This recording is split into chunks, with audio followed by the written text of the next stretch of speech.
Daleko předaleko jsou hrdinové ze slavných legend. Tak vzdálená jsou slova vyprávějící příběhy mužů s meči zářícími stříbrem a srdci planoucími zlatem. Odešli a místo nich se v legendách napsaných stejnými slovy objevily zrůdy, pro které pojmy čest a spravedlnost jsou stejně nepříjemnou drobností jako skvrnka rzy na jílci jejich meče.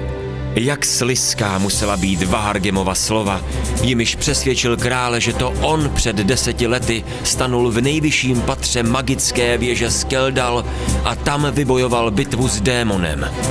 Jak hloupí museli být mágové, kteří jeho příběh potvrdili. Vy bláhoví vládci, vy bláhoví učenci, stvořili jste netvora a netvor vás už dávno přerostl. Pamatujte si, tak dopadne každý, kdo se bude protivit zákonům. Každý, kdo se postaví řádu.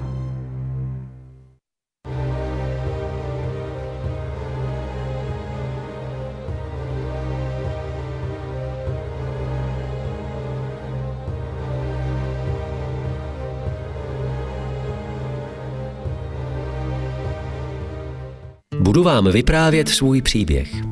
Dost možná už jste někdy podobný slyšeli. Je to příběh stejně starý jako sama touha pomoci. Stalo se to v dobách prvního roku mých studií na věhlasné magické univerzitě v královském městě Moharn. Můj otec, nižší venkovský šlechtic a správce jedné zapadlé provincie, o které jste pravděpodobně nikdy neslyšeli, se rozhodl utratit poslední část rodinného pokladu za nejistou možnost, že bych zde mohl rozvinout talent, který se u mě projevil ještě když jsem byl malý. Bylo to také v dobách, kdy se správy Moharnu ujal Vahargem, válečník a hrdina legendární bitvy v magické věži Skeldal. Moji dva přátelé, Alisk a Kalak, byli mými druhy v nejedné pitce bezstarostného studentského života. A právě jednoho takového večera se to stalo. Můj anděl strážný se na chvilku otočil a když se podíval zpět, já už tam nebyl. Ten večer padla řeč právě na Vahargema. Už dávno se ukázalo, že není tím čestným hrdinou, jakým se na začátku zdál být. Kolem jeho osoby bylo mnoho podivného. Jeho původ byl obestřen tajemstvím. Nedokázal vysvětlit, proč se nikdo nevrátil ze Skeldalu s ním. A jeho vláda se pomalu měnila v diktát. Na univerzitní půdě byl předmětem mnoha diskusí a dohadů. Jeho jméno se však vyslovovalo s obavami a tichou opatrností.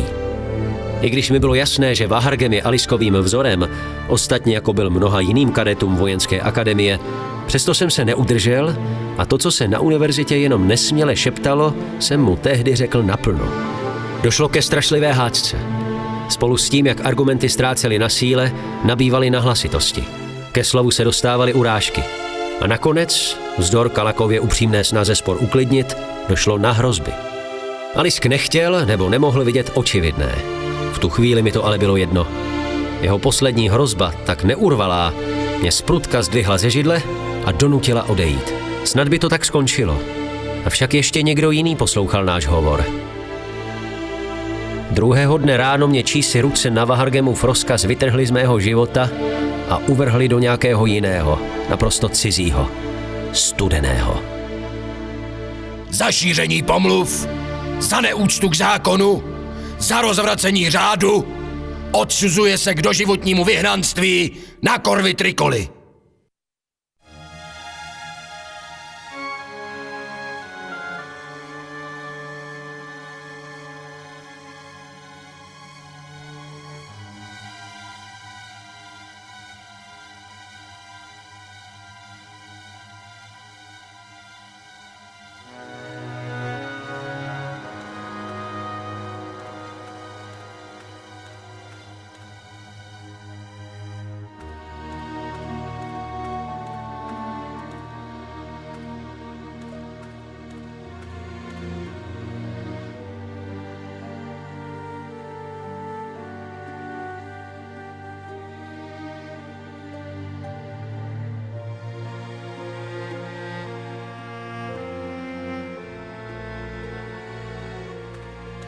Nic.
Podívejme, z Moharnu nám poslali čerstvé maso. Totiž, Tak za co pak tu jsi? abych pravdu řekl, tak vůbec nevím, jak jsem se na tohle místo dostal. Všechno je takové zmatené. Zřejmě nějaký omyl, ale ten se jistě brzy vysvětlí. Omyl? Kdyby mi odpustili den z trestu pokaždé. Když tohle slyším, tak už jsem dávno na svobodě. A proč tu vlastně jste? Já si tu odpikávám spravedlivý trest. Za co? Za paměť. Za co? Za paměť. A jak dlouho už tady za tu paměť jste? Tak to už si nepamatuju. Jak vidíš, snažím se polepšit. Já tu dlouho nebudu. No to jistě ne. Dávám ti v lepším případě 5 dní. Myslíte, že to půjde tak rychle? Že se můj případ prošetří a mě pustí domů? Ne, myslím, že zemřeš. Nesmysl.